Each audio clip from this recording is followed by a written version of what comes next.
Hi, my name is Katie Kraus, and I'm an Extension educator here in Douglas Sarpy Extension with the University of Nebraska-Lincoln. And I work on the Learning Child team, so I primarily work with adults who work with children ages birth to 8. I'm a mom myself. I have an almost 3-year-old son, Weston, and a 3-month-old daughter, Kelsa. And we have had them outside pretty much from the very beginning. So today I'm going to talk to you about some tips and tricks that we use to get young children outside in all temperatures all year round, but especially during these chilly winter months. So we're going to start off talking about why is it important to get out. There's actually a saying in Scandinavia, if you're familiar with Scandinavian countries, those are the ones way up north in Northern Europe, like Norway and Sweden, and they have a saying in those countries called, "There's no such thing as bad weather, only bad clothing." And you can imagine how bad their weather can be up there, especially in the winter when they are in almost significant part of their daytime is darkness. They have significant amount of snow and cold for a very long time compared to here in Nebraska, and they are outside a lot with their children. So what do they do to make that happen, and why does it matter for us? There's a lot of benefits to taking children outside in general. Young children, toddlers, should get 60 to 90 minutes a day of physical active play. And I don't know about you, but I don't really like that to happen inside of my house, in my living room or the playroom. So we want that physical activity to ideally happen outdoors. And then our preschoolers should be getting 90 to 120 minutes of active physical play a day. So that's one of the things I think about, just our physical activity with obesity prevention and other matters. I also want you to take a second and look away from your television to the furthest point in your room that you can see right now. If you can see out a window, that's even better. So if we think about when children are indoors, their eyes only have to adjust to the furthest location from where they are. And we also know that for young children and all children, a lot of times that's only from their eyes to the closest television or screen. When children are outside, when they're looking around and they see things like an airplane in the sky, and if you ever had a 2-year-old around you, they see every airplane that flies over that we don't even see. Their eyes have to adjust and use different muscles to see so far away. And we've actually seen an increase in nearsightedness along with other issues that children have been having because they're just inside too much. There's also great benefits to being outside in the winter, learning how to manage different types of terrain. It gets really icy here in Nebraska, so we teach our children to move. We call it the stingray shuffle. If you've ever been to the beach, you're supposed to shuffle your feet on the sand. So we do the same thing on ice, shuffling feet to learn so they don't slip and fall, and all kinds of other things, like how do you handle walking in snow? How do you handle not walking in slush or stepping on ice? Other things to think about too in a more educational point of view is that time outside is that there's science happening all around us when children are outside. So the change of seasons, they can look at life cycles. Things we don't think about in the winter are how all of things die back in the winter and then they come back. Or there's migrating birds that you could only see in Nebraska in the winter time, or birds that you see flying over Nebraska as they head from northern locations to southern locations in the cold winter. So there's all kinds of different ways that we can really benefit from being outdoors even when it is really cold. So when we think about temperature, there is not a be-all and end-all. We have to consider the actual air temperature as well as the feels-like temperature where you think about wind chill. Another really important thing to think about is where your outdoor area is. So if you're in a child care center or in your own backyard, if you're in an urban area, you might have some natural wind blocks. If your program is in your outdoor area is to the north of a building, you might get some of those cold winter winds that come out of the north and northeast here in Nebraska, northwest here in Nebraska. Whereas if you have a play area that's on the south side of a building or perhaps behind a wind block of trees, it might be windy, but the children aren't really feeling the effects of that wind. Also thinking about the sunshine, it could be 20 degrees outside and a sunny day, and it feels pretty warm when you're all dressed up nice and warm. So there really is no be-all and end-all. This is when it's too cold or too hot or too whatever. It's really up to you and figuring out the children that you're with.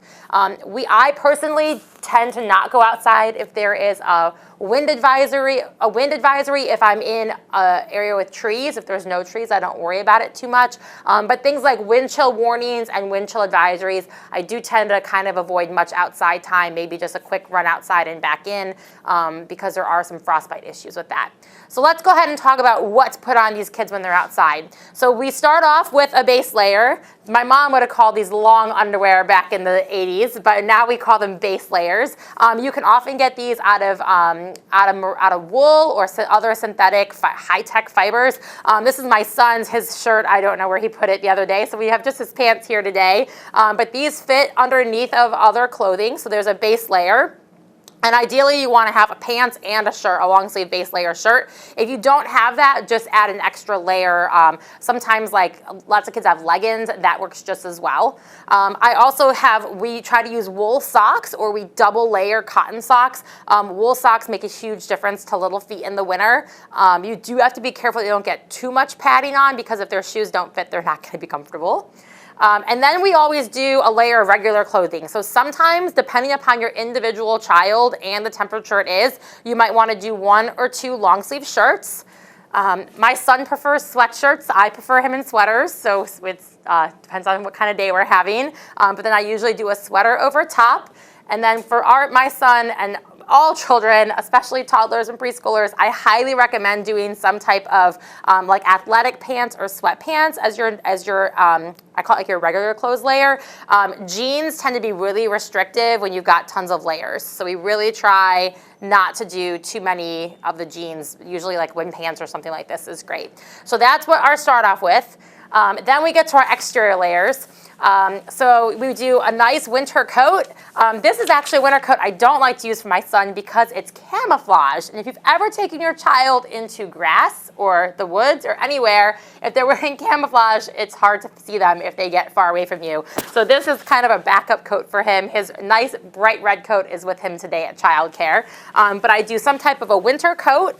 I also do snow pants. If it's not quite so cold, I also could use just rain pants, and these are bibbed rain pants. These are fantastic for young children. I have some links that we'll share with you guys, hopefully somewhere on the screen or at the end of this, to see places that you can buy some of these. And these are great because these fit children for a long time because these straps up here are adjustable, so they can fit clear up to their chin and then all the way down to their waist. So you can get a good 2 or 3 years out of one pair of rain pants.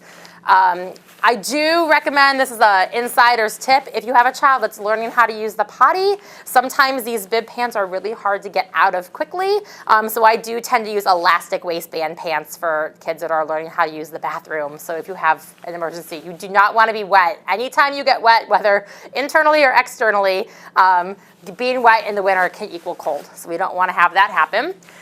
There's also some really cool rain suits outfits that they have, and these are great. They're not insulated, so you can really layer up underneath of them and put this on over top. This is actually a full piece outfit here that we have, and these also range in price.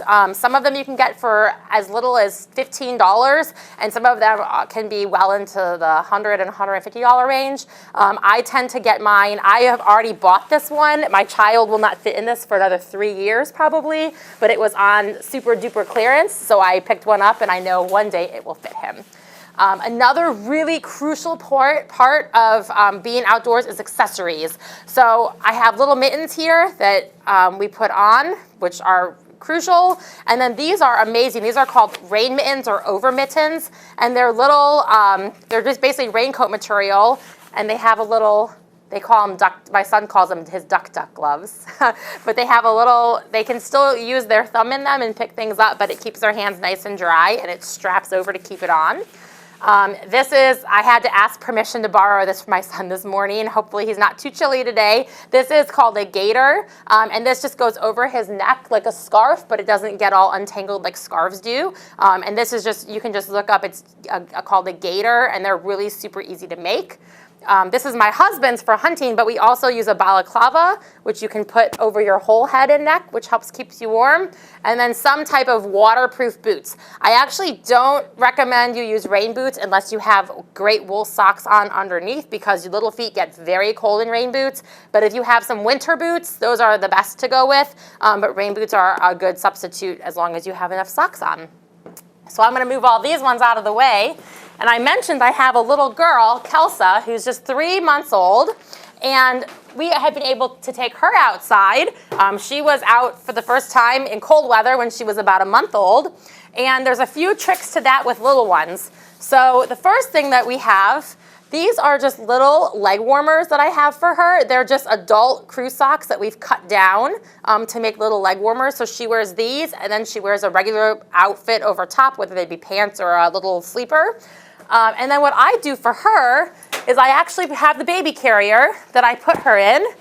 And then I have this really amazing coat. This one is from Motherhood Maternity. It is a patented design, so I'm not sure where else you can get it from, but they do sell the inserts. And it actually has this insert in it here that comes out, so I actually used it when I was pregnant with my son. So it provides a little extra gap here, so when I wear the baby, she can actually be under my coat. So I don't have to worry about getting her dressed up too much in the winter, because she's underneath my coat and she stays very toasty warm. I top her off with a little hat and keep a really close eye on her temperature when we're out and about, because she can get overheated pretty easily when she's all bundled up next to me.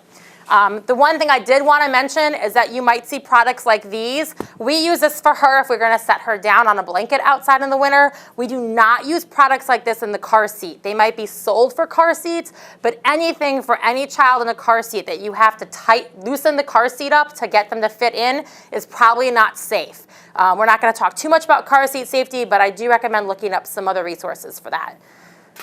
So trying to make sure I showed you everything. Once again, little ones, making sure that you have a hat on. This is her little Nebraska hat, which she has. All children need to have a hat on their head when they're outside. If they take it off, they can figure out how cold they get. I don't usually force children to wear certain things outside, but I make sure I have it all with me so it's available if I need it. And usually when they get cold, they will want to put it on. Thanks so much.